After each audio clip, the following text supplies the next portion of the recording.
I've met a lot of people that hear, you're a photographer. Oh, I have always wanted to do that. I love taking pictures. It's just so much fun. I wish I could quit my real day job and just stay at home and be a photographer and do that. And it's a wonderful, exciting, terrific thing. Honestly, I think working in office is, I call it death by office.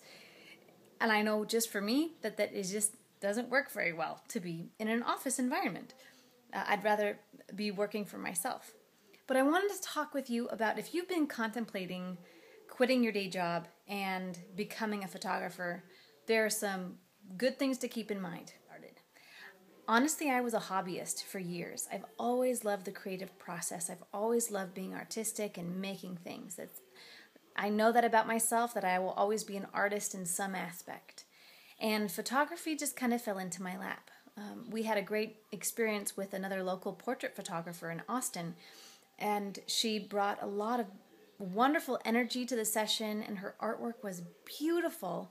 But there were different aspects about it that I thought, gosh, I could do this. And here are things that I would do differently.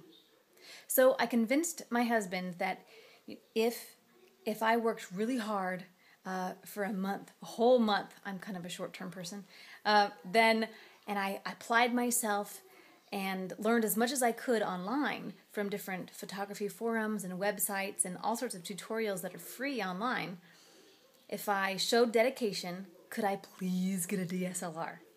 So, after a month, actually it was a little less than that, we went ahead and we went to Best Buy, and we'd been researching cameras, and we got just kind of an entry-level Nikon D60 at the time with their stock lenses, and I just started taking portraits of friends and their families and their kids. So after about a month and a half of doing that, just fun for fun, which I have to say, honestly, a lot of it, if you're thinking about doing photography, so much of it is about composition, is how do you frame up your shot, and where is it in, there's like the rule of thirds, look it up, it's easy peasy, but just, if you have an artistic eye and you can capture it, it doesn't, I'm going to just say it, I don't think it matters so much if you are technically excellent. Just put everything on auto and practice shooting for composition. How does that shot turn out? So after about a month and a half, I decided to start up Kelly Cameron Photography, and I had just a blog that I used to advertise and to have my pictures of basically my kids and some of my friends. And out of the blue, I started booking headshots, portrait sessions, and I got a wedding. This is the funniest part to me is I was 7 months pregnant when I shot my first wedding, and I'm so thankful it was only a 4-hour wedding. And, oh, here's my son. Hey. See, it's a family business.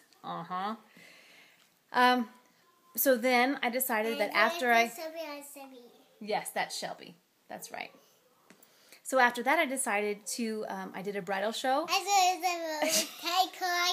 All right, so I can't help it. I have living people and things around me.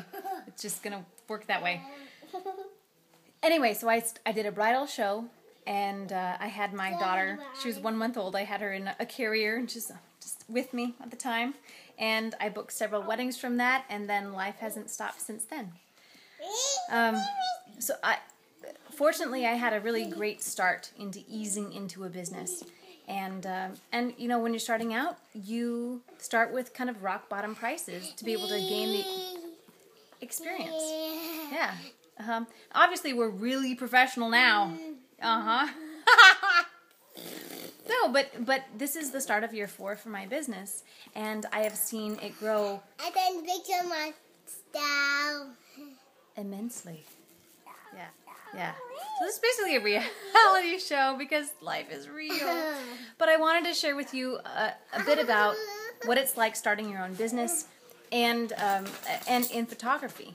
Wilder, yes, you're part of the show. Say hi.